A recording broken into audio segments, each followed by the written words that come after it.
all across America and around the world. This is Veterans Radio. This is Veterans Radio. Welcome to Veterans Radio. I am Jim Fossone. I'm the officer of the deck today. We've got some great programs for you. I think you'll find very interesting. We always want to remind you, you can find more about Veterans Radio at its Facebook site or by going to veteransradio.net, where we're on the web 24/7. You can find a lot of our podcasts there as well. We post new ones every Tuesday, so you can get a new story, a new interview, something you didn't know before by going to veteransradio.net. And before we get started, we want to thank our sponsors. First up, we want to thank National Veteran Business Development Council, nvbdc.org. It was established to certify both service-disabled and veteran-owned businesses. You'll find out how they can help your business by going to nvbdc.org. We want to thank Legal Help for Veterans. Legal Help for Veterans fights for veterans' disability rights all across the nation. You can reach them at 800-693-4800 or on the web at legalhelpforveterans.com. Contact us if you'd like to be a sponsor on Veterans Radio, and let's move on to our program. We're talking today with General Larry O. Spencer. He's got an interesting perspective on coming up through the military as a African American and the opportunities presented and the challenges faced. But really it's kind of a different story too, because he was a part of the Air Force, and usually we're talking to war fighters, but I think he's the first time we've had the chance to talk to somebody who is on the finance and business end of this. You know, you can't buy those big airframes and systems without having control on the business end. And he came up through that channel. Very interesting from a guy who was in Washington, D.C., in the ghettos, if you will, but made his way to the Pentagon as a result of a lot of hard work and a lot of help from a lot of folks. So I think you're going to find this interesting as we are in the middle of Black History Month to understand and appreciate what our African American citizens have gone through to serve in the United States military. So onward with the interview with General Spencer. We want to welcome to Veterans Radio today. I'm not sure we've had a 4-star on before, but General Larry O. Spencer, retired from the United States Air Force.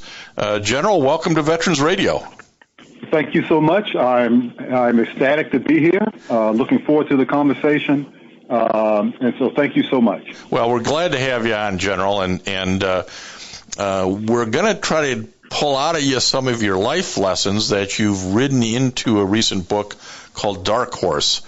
General Larry O. Spencer and his journey from the horseshoe to the Pentagon, and we'll explain the title a little bit as we go along.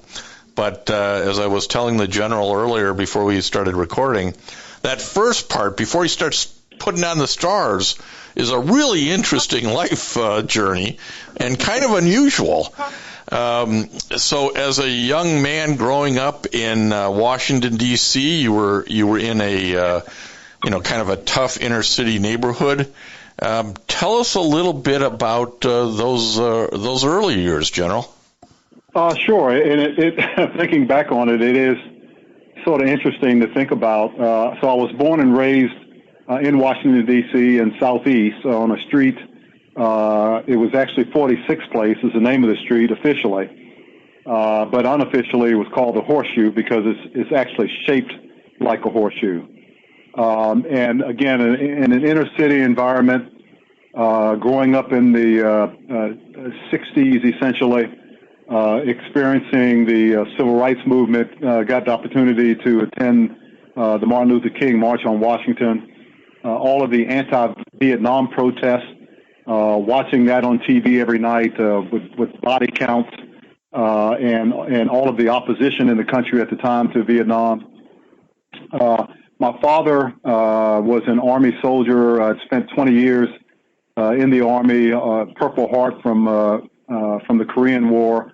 My mother hadn't graduated high school, and maybe we can probably get into that a little later.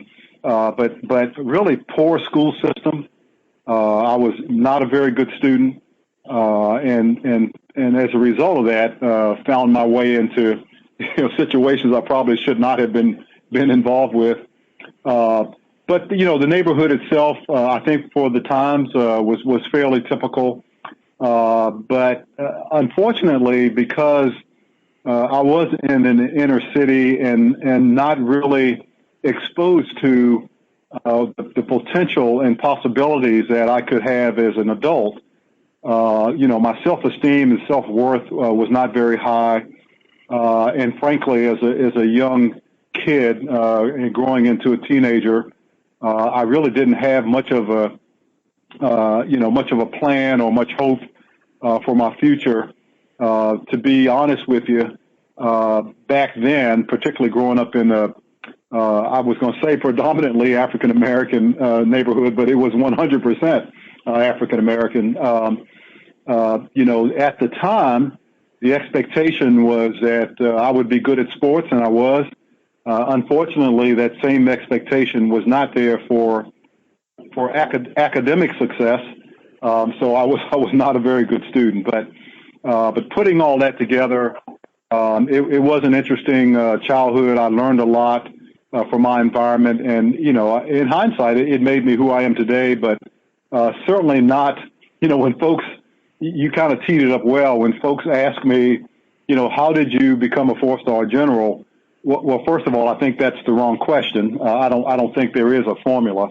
But when they found out about, my story, my life, particularly my beginning, they kind of, get the picture that it's not really where you start or how you start or what conditions you're born into. It's what you do with those conditions and and how you prepare yourself for opportunities that are out there that really count. Well, I'm going to back you up a little bit and probe a little harder because I think it really is instructive for folks to know. Your parents grew up in the rural South under Jim Crow. Correct. Your dad lost his left hand in the Korean War and wore a prosthetic that today, nobody would. The difference between prosthetics today and back then is so dramatic. I think I hate to use this phrase, but it was Captain Hook back then. Right. That couldn't have been easy for a young boy to deal with, not only, looking at him yourself, but like how the neighborhood and how others viewed your father's injuries. So, those are rough things as a young man to deal with, I would think. Yes. And in my case, keep in mind that folks back then that served in the military, the Korean War, World War II, to some extent Vietnam, but that generation of folks did not talk about and still don't talk about their war experience. There was no acronym called PTSD, so they were told to, when they had the trauma of war and the injuries of war, they were told to suck it up. And so if you can imagine, I grew up as a kid in a neighborhood. You're right. My father wore a hook. I mean, Captain Hook is probably a good description. The Captain Hook from the Peter Pan play, and he never told us. I was the oldest of 6 kids. He never told us what happened. We sort of knew that he lost his left hand in the Korean War, but the circumstances he never talked about, and that was really tough for me because. Kids can be cruel, as you know, and I got teased a lot, about my father, and being Captain Hook, all the Captain Hook jokes. And that was really tough for me, one, because it sounded so cruel and unfair, but two, I could not go back to them and explain what happened. And so that was, looking back on it, it was really tough on my brothers and sisters and I, just to take it a step further. I didn't find out about my father's injury until I was a colonel in the Air Force, if you can imagine. And happened to be in his home. He was going to attend my pinning on ceremony, and he handed me a book. And the book was Firefight at Yichon. It was a book written by his then company commander about the Korean War. And I took the book home. I didn't think much about it because he didn't tell me anything about the book. He just handed it to me. A couple of weeks later, because I had it sitting on my nightstand, I opened it and started reading it, and I was just fascinated about the graphic nature of the book and the Korean War. And to put this in context, the military wasn't integrated until just before the Korean War, and so even though technically President Truman integrated the military, it wasn't really integrated, on practical terms. So, right. My dad was in the Army during this period, and so he was in an unofficial segregated unit, and so his company commander was also black. So, to make a long story short, he was considered one of the sharper soldiers in the unit. He and another gentleman, Sergeant Monroe, were tasked to move a bulldozer from the town they were in to the South Korean town of Yichon. And because the flatbed truck that they would typically transport the bulldozer on was inoperable, my dad and this Sergeant Monroe were tasked to, what the term they used was walk because it moved so slow, but to essentially drive this bulldozer the total of about 100 miles. And so as you can imagine, that was a night and day, 24-hour task because the rest of the company moved on.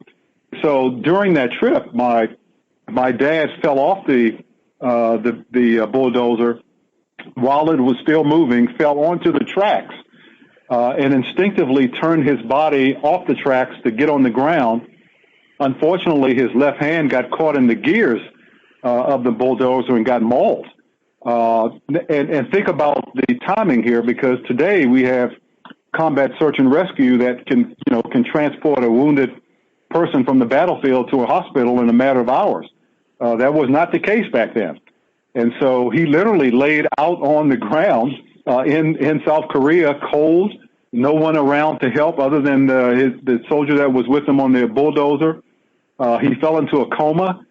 He developed gangrene in his hand, was in really bad shape. And so when they finally reached him, they transported him to Japan, and he had his left hand removed. And as you pointed out, considered pretty primitive surgery today, but he literally had his hand amputated, and in the prosthetic, it was a simple hook. Rather than now, they've got computers and hands that look real and can pretty much do anything a hand can do. Of course, they just didn't have that surgical procedure back then. And so he had his hand amputated. He was sent then back to Walter Reed for recovery. And, of course, they wanted to discharge him, but, he didn't want to go back to the farm in Southern Virginia.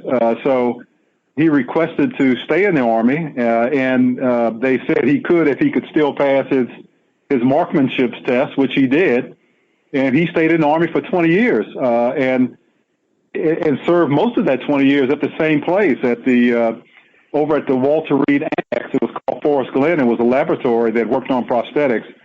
So even though I'm technically an Army brat, I'm really not, because we never moved. I spent my entire Army brat time as a kid in one house in D.C., and we never moved. So it was quite traumatic for me, so it was interesting. And again, this is one of those lessons we're trying to pass along, folks. He never spoke to you about it. You read about this story in a book, and you and your brothers and sisters, this was like, not part of what was explained. It's so important to tell our family kind of what we've been through, and in some regards, it helps explain some of the post-traumatic stress problems that a family has. But your dad's story is a whole nother interview process. But I want to get you reference this, and I think this is important too to get across. You reference the farm. Yes. And as I read your story, and again, I'm more fascinated in the story before you start pinning on stars, but we'll get there.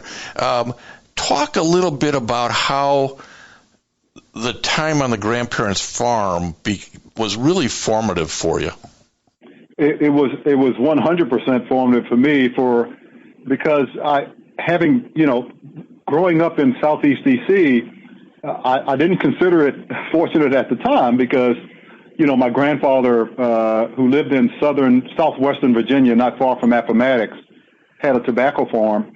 So as you can imagine, a kid growing up in Southeast D.C., the thought of being on a farm working tobacco fields, in the middle of summer was not exactly, something I wanted to do. But in hindsight, it ended up being very formative for me and very instructive and taught me lessons that I lean on today. Again, it was in the South. They were out there in the middle of nowhere. My grandfather was a deacon in the church, and so he and I and my cousin who was there essentially worked tobacco every day, other than Sunday when we went to church for most of the day. But a particular story that was really instructive for me was one summer I was on his farm, and again, those of you who haven't experienced a farm, I want to paint this picture for you because we're literally there on 65 acres, really on our own. No one else is around. We very seldom leave the farm. Everything that we subsist with pretty much is on the farm. So we didn't go for visits. We didn't, go to the movies. We didn't go to the store. We didn't really go anywhere other than church on Sunday. And so and our typical routine was to get up every morning. I had chores. I would feed the hogs. I would, do certain things. And then we would head out to one of the many tobacco fields. And this one particular summer, my cousin, who generally would be there with me, was with his mother in Philadelphia, so he would join us about 2 weeks later. So it was just my grandfather and I. He was pretty much an introvert. I was as well, so we didn't talk a lot, but he decided, this particular summer that he would mentor me, I guess for lack of a better term, and he taught me these nuggets of wisdom that, at least nuggets of wisdom in his mind, not necessarily in my mind. As an example, he taught me the difference between a mule and a donkey. Why I needed to know that is beyond me, but he thought I did.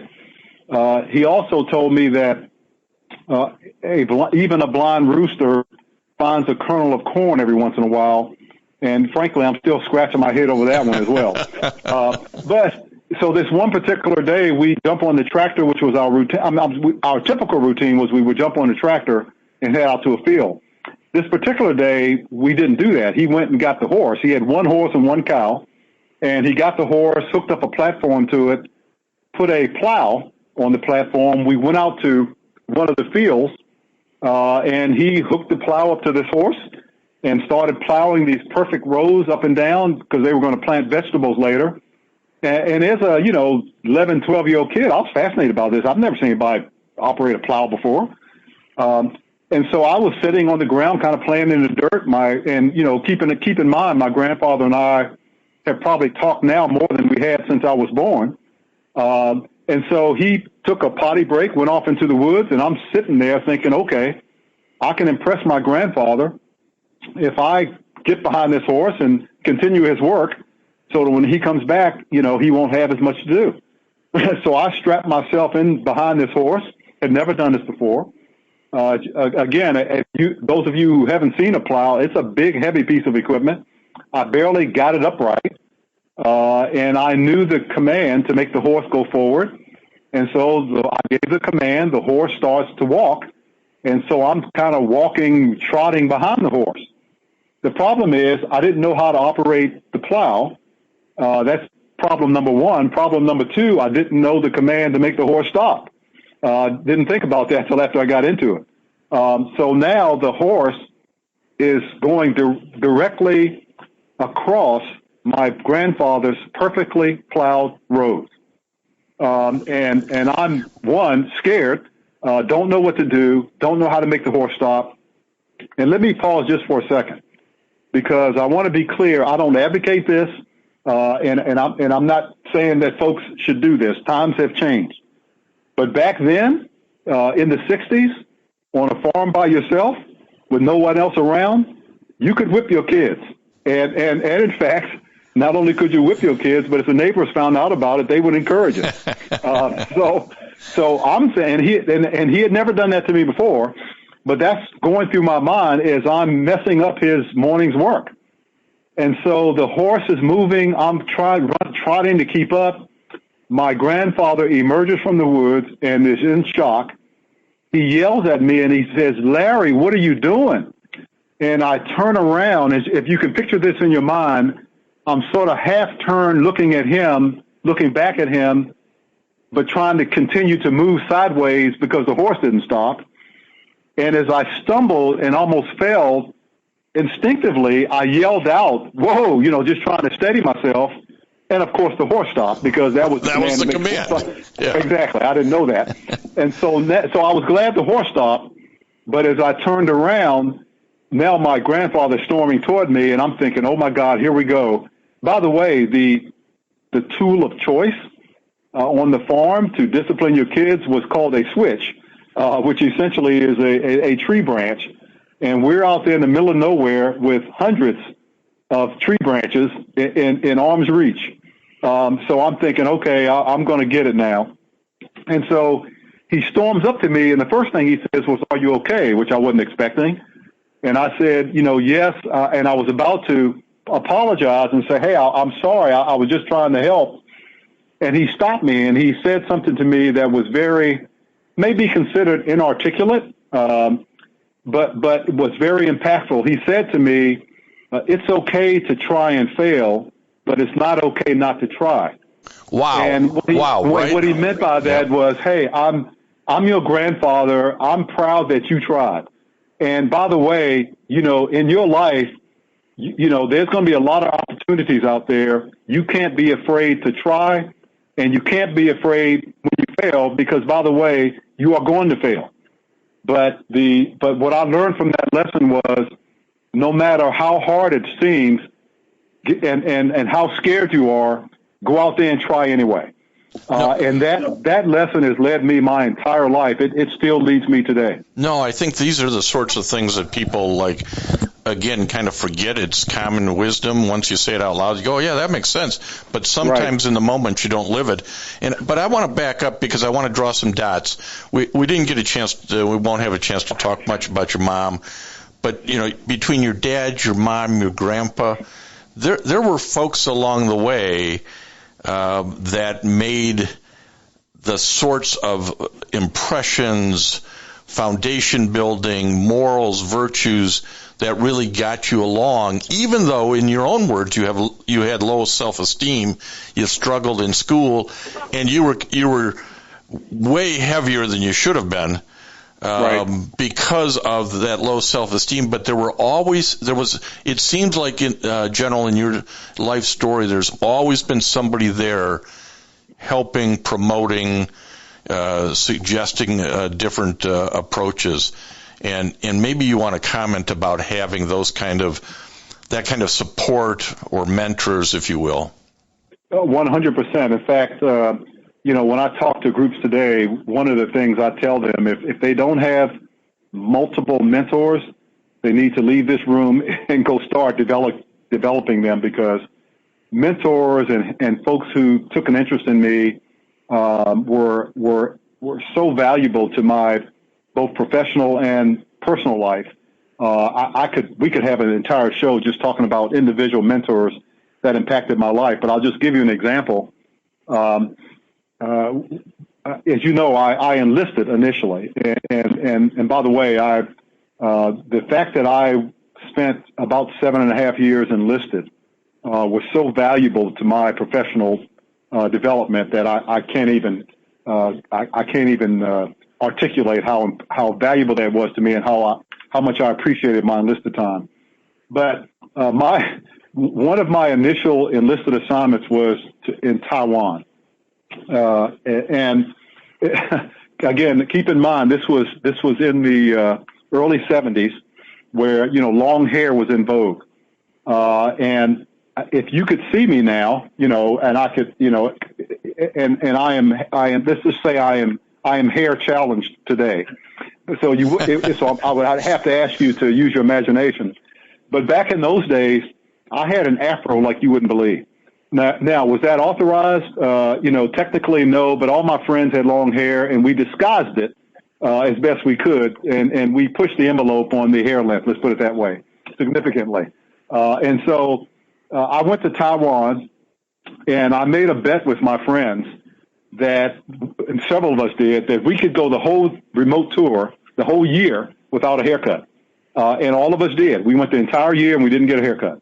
And so I then came back from Taiwan in the Air Force to a command called Strategic Air Command, which no longer exists, but it was considered back then the toughest command in the Air Force. They had the strategic B-52s and ICBMs, and it was just a very strict command, very strict dress and appearance standards. And so, now I show up on this base though with all this hair, and so again, I would disguise it as best I could to stay within regulation during the day. My wife actually braided my hair during the weekend. Again, to jump to near the end here was one morning, Monday morning, I was not able to. Term we used was pack my hair down, and so I was sitting in an office with my hair over all out everywhere. And in hindsight, it was embarrassing. And I was 19 years old. I should have even known better at 19, but I didn't. So, but fortunately for me, I was in early.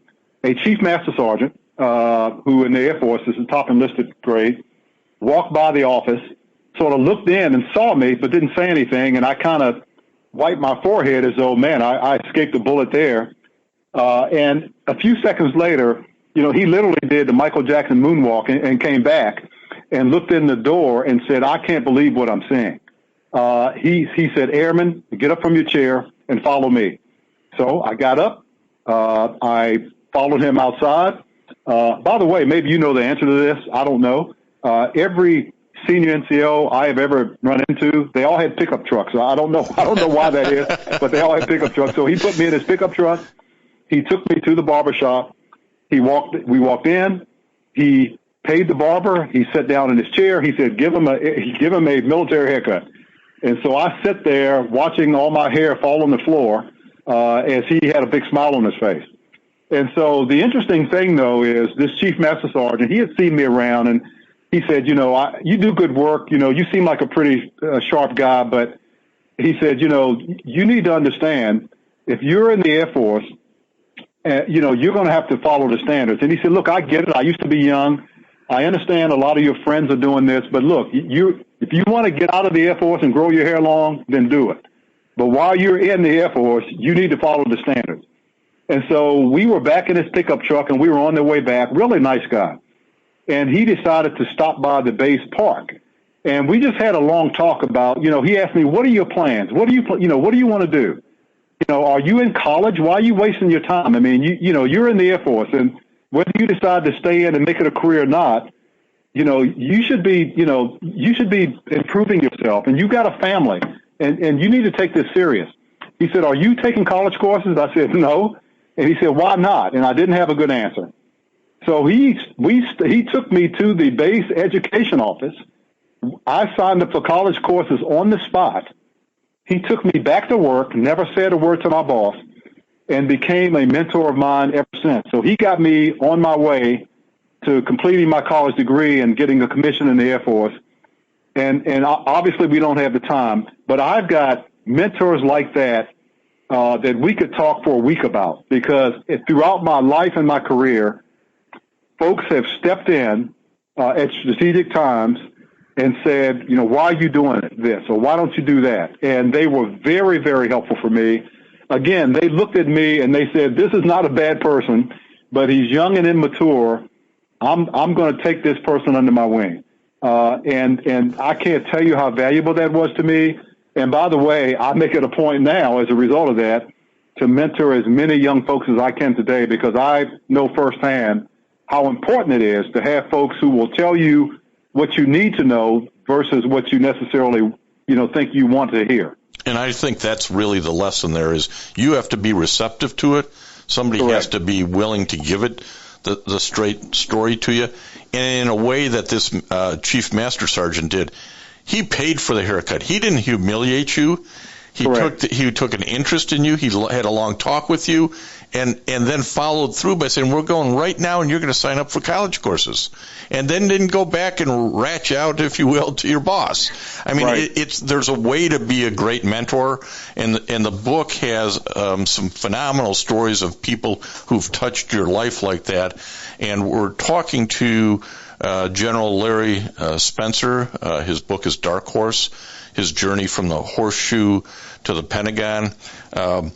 General Spencer is at the time was one of only 9 African Americans promoted to 4 stars. He ultimately became the Air Force's 37th Vice Chief of Staff. And as I said, those early years are what I think have a lot of really good lessons for us.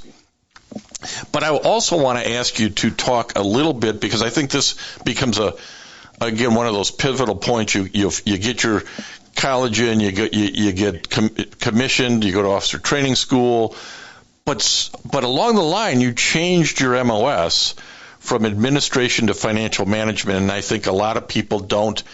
They don't know of all the career opportunities in the military, and they may have an understanding of administration but no understanding of what financial management is in an organization like this.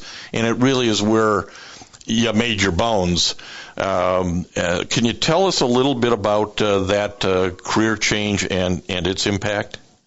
Sure. Yeah, I was again. I entered the Air Force in administration. It's called communications now. It's a little bit fancier title, but it was essentially administrative. So, typing, postal. In fact, I worked in the post office when I was in Taiwan. Before a compute, I'm telling my age now, but when I joined the Air Force, there were no computers. And on my desk was a Royale typewriter. And many of your listeners probably never seen a typewriter. There was a large administrative MOS, if you will, to manage all the administrative filing and all that sort of thing. But at some point, to be honest with you, that wasn't very exciting. And as I started to take college courses, started to branch out, my self-esteem started to improve. I really got fascinated with study. I learned how to study. I realized for the first time that, my poor grades in school weren't as a result of my intelligence or lack thereof. It was just a result of, 1, confidence, and 2, not knowing how to study and how to do homework and how to figure out problems.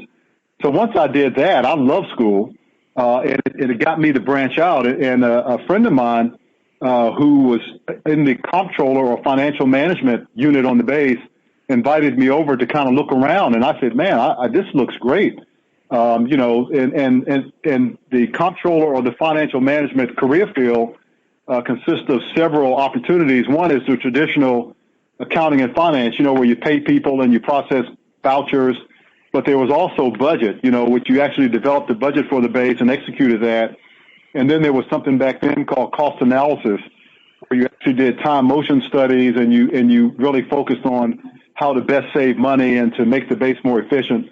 So I sort of fell in love with that. And I by the way, anyone who reads the book, this will come through loud and clear. I like to call myself very frugal and very cost efficient. If you ask my wife, she'll just tell you that I'm really cheap, which is probably true as well.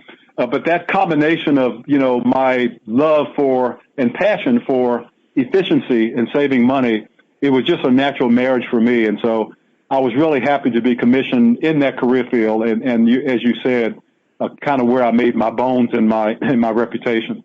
Yeah, and it really allowed this incredible path up to 4-star general with all kinds of opportunities along the way that nobody would have ever thought this low self-esteem, overweight black kid from inner city Washington would ever have had the opportunity for. And I think that's why your story is so inspirational, is it gives us all hope we can move beyond maybe the place we see ourselves in. No, I agree 100%. And, again, we, without getting into politics here, I think regardless of your political leanings, I think most people would agree that our country is really divided right now. And I think in the time that we're in right now, I think we need more sort of inspirational, examples to make us all step back and say, look, regardless of the differences we have, we're still in the greatest country on earth, and we can't let that get away from us. And that if in this country, if you want to succeed, you can. Now, does it mean hard work? Absolutely. For most of us, many of us are not born into a lot of wealth. Most of us have to do it the old-fashioned way. But in this country, can you do it? Absolutely. And sometimes I worry that we're so busy fighting each other that we forget to step back and say, you know what? The reason we are able to fight each other is because we are in the greatest country on the planet, and that allows us the freedoms to say and speak our minds and to disagree as we see please. So I hope my book will also sort of get people to sort of step back and say, yes, my situation may not be the best, but that's okay. I can achieve my goals in spite of that. Well, and the arc, Larry, is even more dramatic when you think back. Okay, the Spencers have moved from the tobacco farm to the Pentagon, right, in 2 generations. I mean, correct. Only in this country could you have pulled that off. Now, yeah, it wasn't easy. There's a lot of racism. There's a lot of impediments. But it can be done, and you did it. So, again, I really recommend the book Dark Horse, General Larry O. Spencer, United States Air Force retired, to folks. This was put out by the United States Naval Institute Press. You can find it at www.usni.org. It's also available in an ebook fashion. And General, I suspect I can buy this on all of my regular e-commerce outlets as well. That is correct. It's out there. Yeah, whatever your favorite outlet is for purchasing books, it's out there. Well, I hope you enjoyed that discussion with General Larry O. Spencer, 4-star. Very interesting hearing about his low self-esteem and poor academics growing up, his father's story, Larry's time on the tobacco farm, and how all of that blended in to make ultimately the man who would rise to a 4-star position in the United States Air Force. Now, we're going to have a few words from our sponsors, and then we're going to hear about what General Spencer is doing today. Military veterans touch everyone's life. I'm guessing right now you're thinking of a veteran, a close friend, relative. Maybe it's you. Even the toughest of us sometimes need help, but don't know where to turn for support. You don't need special training to help a veteran in your life. Even small actions can make a world of difference. If you know a veteran in crisis, please call the Veterans Crisis Line, 800-273-8255. 800-273-8255. A message from the U.S. Department of Veterans Affairs. We also want to thank our VSO sponsors. We're fortunate to have their support year in, year out. The Vietnam Veterans of America, Charles S. Kettles Chapter, 310, Ann Arbor, Michigan. The Graf O'Hara VFW Post 423 in Ann Arbor, and the American Legion Press Corps Post 46 in Ann Arbor. So we appreciate all their ongoing support. If you have a VA claim denied by the Board of Veterans' Appeals, contact Legal Help for Veterans at 1-800-693-4800. They're experts in handling cases before the U.S. Court of Appeals for Veterans Claims. Their number again, 1-800-693-4800. We're going to finish up the hour going back to General Spencer, but now with a different hat on.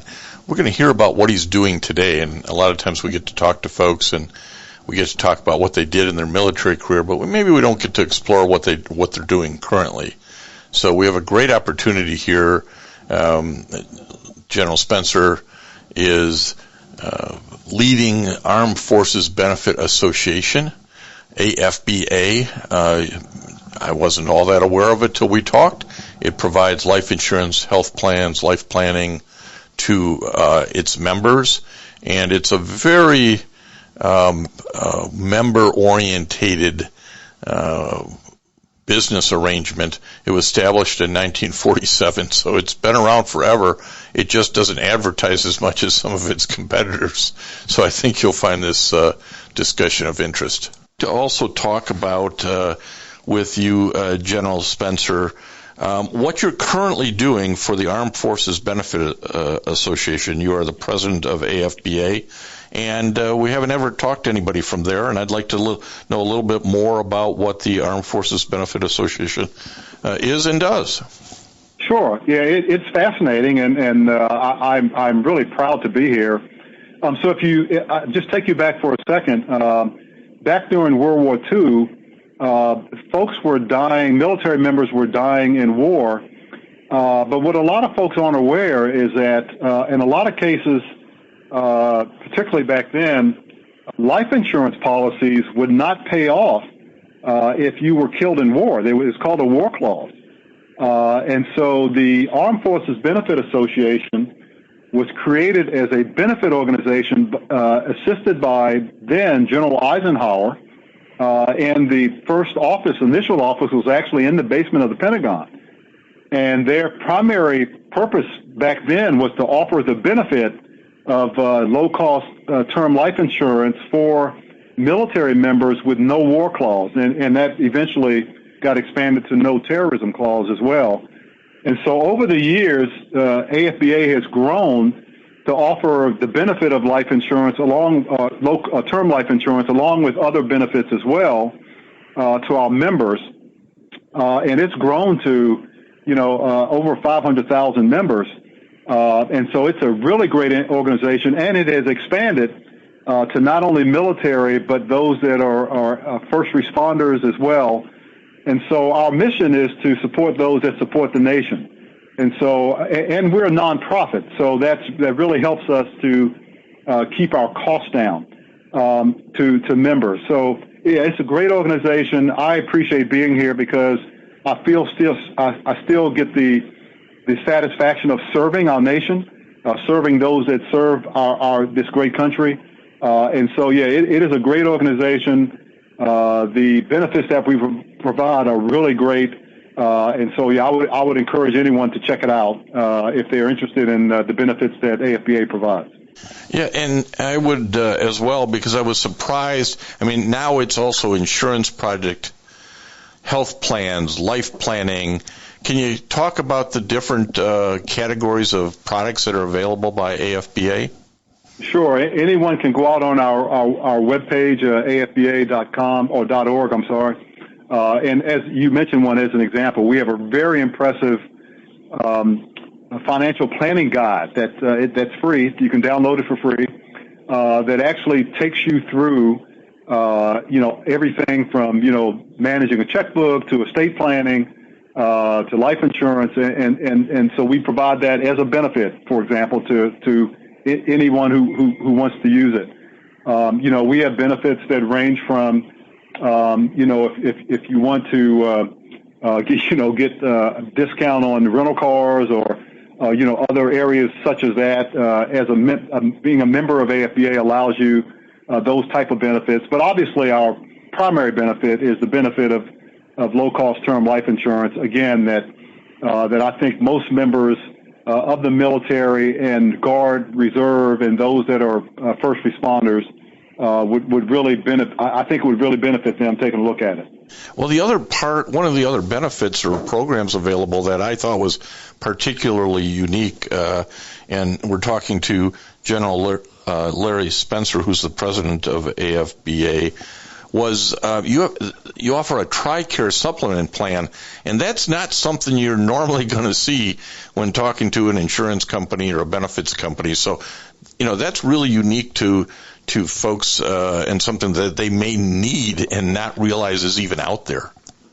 No, exactly. And I'll be honest with you. Again, I not long ago turned 65, and I was shocked. I should have known this. I didn't know this, but once you turn 65, whether you like it or not, you have to go on Medicare, which means, you don't stroll into a base or an installation hospital with your ID card anymore. It doesn't mean you can't get appointments, but you go in with your Medicare card. But the difference is because Medicare in most cases doesn't cover 100% of your medical requirements. The TRICARE that you use your entire career, now it becomes what they call a gap insurance, or in other words, covers the difference between what Medicare provides or other health insurance. So, for example, those that have health insurance with a company they work for, the TRICARE gap insurance, if I can use that term, picks up the expense of what the primary medical care doesn't cover. Yeah, this is all pretty confusing stuff. Yeah. And unless you're talking to somebody who understands the military background and lingo, because we've done this with some hospitals and whatnot. They go, TRICARE, what are you talking about? Right. I mean, you got to have somebody who's got your back on this insurance stuff who understands these programs. And as I say, I was really surprised when checking out AFBA.com and the products, seeing this TRICARE supplement plan, and said, boy, there are folks who this is right up their alley. They probably don't even know this opportunity exists. So, really, really interesting product line there in the healthcare plans. Yeah, and by the way, I was National Life Insurance Day was back in September, so I did a little research for that. I was surprised to find out that 50% of Americans don't have adequate life insurance. 50%, and so that's a real problem. So you're right. You know, one of the things that troubled me, I guess, during my military time was the expectations we have on young folks coming to the military. I mean, folks graduate high school one day, they're in the military the next, and we expect them to understand, how to manage a checkbook. We expect them to understand, life insurance. We expect them to understand all these things that no one has taught them. Right. Right. Particularly now that we have the blended retirement system with 401k. Yeah, that's great, but who's going to teach them what that means and how they should take advantage of it? So, one of the things that we're really proud of here at AFBA is, we offer to sit down, face to face with members of our military or first responders and help walk them through. We're not trying to push anything on anyone. We're just trying to make sure they understand what they have and then show them what we have to see if it's something that might benefit them. Yeah, that's right. As a nonprofit, you don't have to push anything on them. You're Correct. Not trying to turn that. You're trying to help them. And another product that you guys offer that I thought was, again, one of those things where, like, okay, people have to know about this, is your long-term care program. Unfortunately, many people will need long-term care insurance or coverage, and I think they don't understand it, and it can be pretty confusing. So it was nice to see that that's also something that AFBA offers. Yeah, and that one hits home because, my father passed away, and my mother got to a point where she had to go into assisted living facility. My brothers and sisters, we would say, yeah, that we're all for it, but then we went and looked at the cost of that and said, my goodness, how are we going to pay for this? We hadn't thought about long-term health care for my mother. We certainly hadn't thought about it for us, but it's something that we all need to think about. Yeah, absolutely. Well, General, I appreciate you spending some time again today with Veterans Radio, not only to talk about your unusual life journey, and we didn't get a chance to talk about all the successes, but we got a lot of life lessons out, and then also time to talk about AFBA and what's available. And I encourage folks to not only check out the book Dark Horse, but also check out what he's doing now at AFBA.com. So, General, thanks for your time today. Thank you so much, and my website is GeneralLarrySpencer.com if someone wants to check out what I'm up to and follow what I'm doing. So I really appreciate your time, and I so much appreciate what you're doing for our veterans. So thank you so much.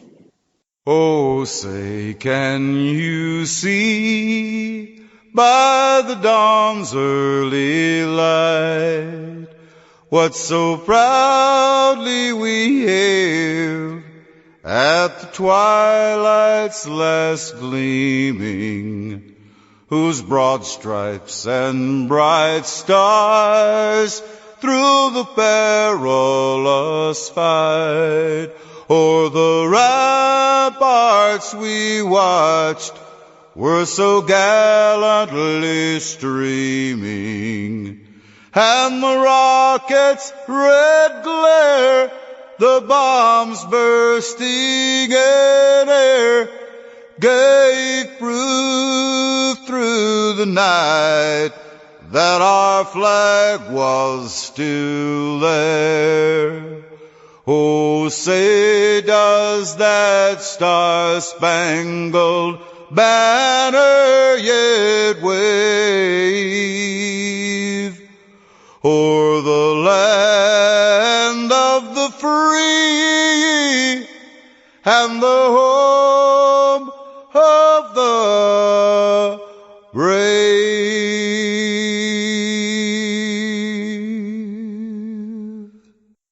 Every time I hear our national anthem, I think of our military.